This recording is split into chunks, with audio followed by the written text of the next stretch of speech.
Bien, debo decirles que en este video vamos a consolidar a 4 líneas que son las líneas del brazo, que obviamente vamos a explicar uno por uno en los posteriores videos, en los otros días, pero ahora vamos a ver en uno solo lo que son las funciones y aplicación de dichas líneas del brazo.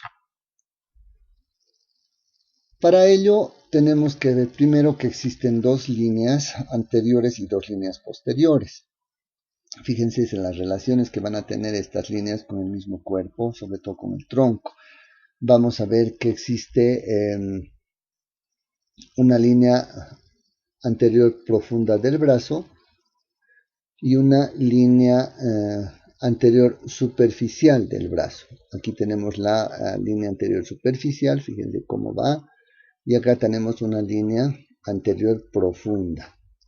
En cambio, cuando vemos en la parte posterior, vemos una línea posterior profunda y también vemos una línea posterior superficial del antebrazo. Para esto simplemente tienen que tomar en cuenta la musculatura, fíjense que está superficial o profunda.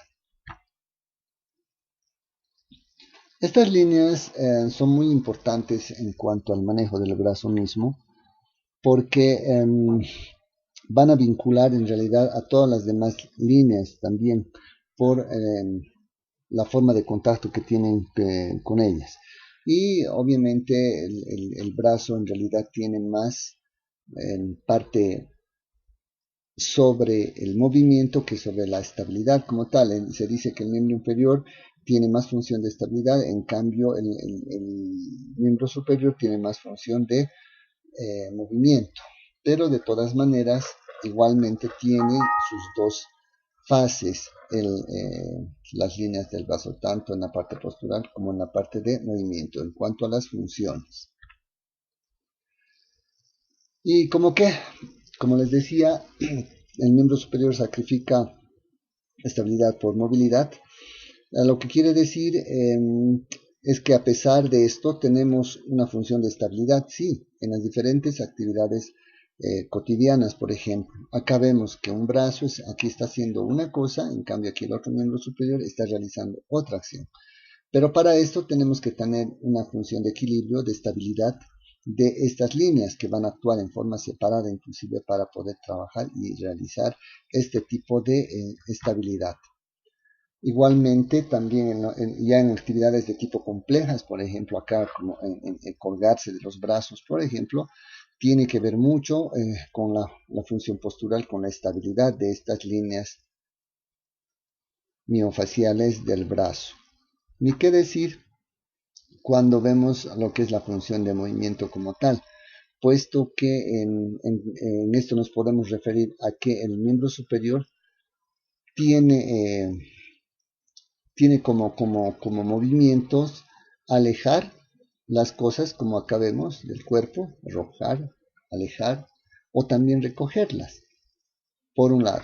Pero no solamente va a ser en cuanto a los objetos, sino también puede ser la función de separar el cuerpo de algo o mantener en esta posición, como también jalar algo hacia el cuerpo. Entonces démonos cuenta que realmente es bastante compleja, son bastante complejas estas acciones y por lo tanto estas líneas tienen la función también de estabilización también cuando se va a realizar todas estas acciones, todos estos movimientos. En cuanto a la terapia manual es bastante difícil el abordaje, se tiene que hacer una muy buena evaluación porque tenemos que relacionar también con las otras cadenas. Eso no quiere decir que no las vamos a manejar por separado. Sí las podemos manejar por separado, pero no nos podemos desligar de lo que son las conexiones con las otras cadenas en realidad. Aquí ya vemos por qué.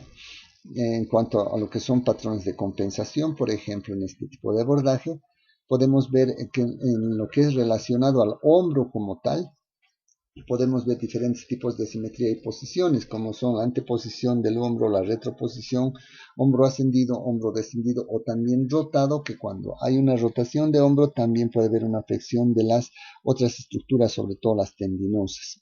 Ahí vemos las famosas tendinopatías del manguito rotador, etcétera, que no solamente se las tienen que trabajar independientemente como tendinopatía, sino también tenemos que ver toda la parte postural, cómo está relacionada la parte de la postura en cuanto al hombro en todos estos aspectos que hemos visto, y también netamente va a estar relacionado con el mal posicionamiento de la escápula. En este caso puede haber una rotación, una abducción, etcétera, ya que nos va a determinar también, por ejemplo, que la cavidad glenoidea se dirija hacia uno u otro sentido y nos va a causar diferentes tipos de alteraciones también en otras estructuras.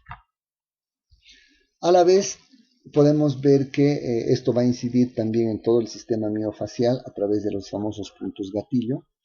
¿Sí?